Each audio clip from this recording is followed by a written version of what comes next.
विचारों को अपने द्वारा नियंत्रित न कर पाए, इसका तात्पर्य हम कायर हैं, कमजोर हैं और नपुंसक हैं। तन से नपुंसक नहीं होता, मगर जो अपने विचारों पर लगाम न लगा सके, अपने आप पर स्वयं विजेता न बन सके, असली नपुंसक तो वह होता है। अतः ऐसा जीवन जियो, पराक्रमी जीवन जियो, पुरुषार्थी जीवन जियो, स्वयं के द्वारा स्वयं का उद्धार करो, स्वयं के विजेता बनो। दूसरों पर विजय प्राप्त करके पूरे विश्व का साम्राज्य हासिल करके भी तुम सुख शांति और समृद्धि नहीं प्राप्त कर सकते। इतिहास साक्षी है। दूसरों पर विजय प्राप्त करने वाले को सिर्फ वीर कहा जाता है, मगर जो अपने आप पर विजय प्राप्त कर सके उसे महावीर कहा जाता है। यह तुमने अपने आप पर विजय प्राप्त कर ली तो त्रिभुवन पर विजय सहज भाव से प्राप्त हो जाएगी, क्योंकि पूरा त्रिभुवन तो तुम्हारी आत्मा पर समाहित है। तुम जैसा चाहोगे वैसी व्यवस्थाएं सामने निर्मित होती चली जाएंगी। तुम्हारा जीवन परोपकारी बन जाएगा। तुम्हारे पास एक अलौकिक आत्म शांति प्राप्त हो जाएगी। आज तुम निरीह हो, निस्वार्थ हो, तुम्हें लग रहा है कि हमारा जीवन कैसे चलेगा, इसलिए तुम सत्य की ऊर्जा को हासिल नहीं करना चाहते। समाज उससे विमुख है। आवश्यकता है एक बार उस परम सत्ता के चरणों पर आओ, उस परम सत्ता का सच्चे मन से स्मरण करो, माता आदि सती जगजननी जगदम्बा का ध्यान करो, सच्चे मन से अबोध शिशु बन करके। जिस तरह एक अबोध शिशु साल भर का 6 महीने का एक अबोध शिशु सिर्फ अपने माता पिता को पहचानता है और उसे किसी की पहचान नहीं होती।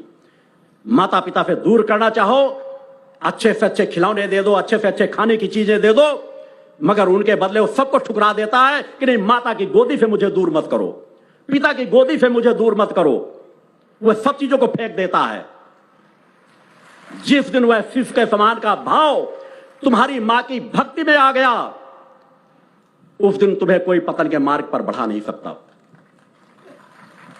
उसी दिन से तुम्हारे सत्य पथ की यात्रा प्रारंभ हो जाती है।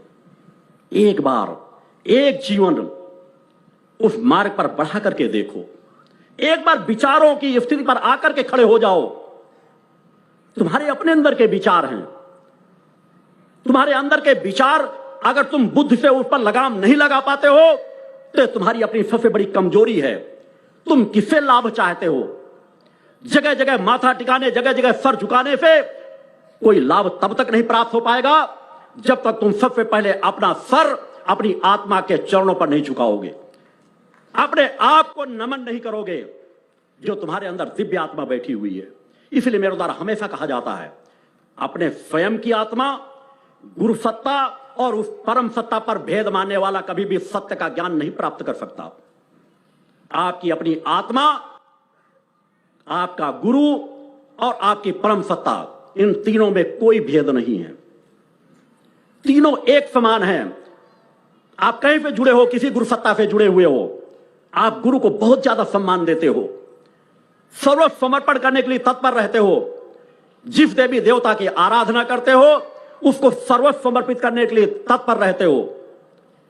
वही तत्परता जिस दिन तुम्हारे अंदर अपनी आत्मा के प्रति आ जाएगी कि मेरे अंदर भी गुरु तत्व बैठा हुआ है, मेरे अंदर भी आत्म तत्व बैठा हुआ है, इस आत्म तत्व को मुझे निखारना है, इस आत्म तत्व के माध्यम से गुरु तत्व कार्य करेगा, इस आत्म तत्व के माध्यम से परम सत्ता कार्य करेगी, मुझे अपने द्वार तो खोलने ही पड़ेंगे। मैं उस परम सत्ता का आह्वान करके बिठाऊंगा कहां? हमारे पास बिठाने के लिए हमारी अपनी आत्मा है, हमारा अपना अंतःकरण है। क्या हम उसको निर्मल और पवित्र बना पाते हैं? प्रयास करो, सब कुछ संभव है। आपके गुरु ने भी वही यात्रा तय की है।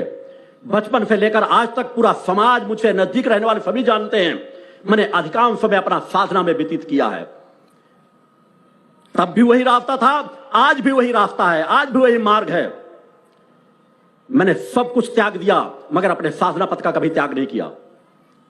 किसी चीज की कामना नहीं, बस उस परम सत्ता का सानिध्य प्राप्त होता रहे, वह आनंद प्राप्त होता रहे। अपने आप का अनुसंधान करो, अपने आत्मा की शक्ति को प्राप्त करना चाहो। आपके गुरु ने भी उसी पथ पर कदम बढ़ाए हैं। बचपन से लेकर वह यात्रा चल रही थी, तब से आज भी वही चल रही है।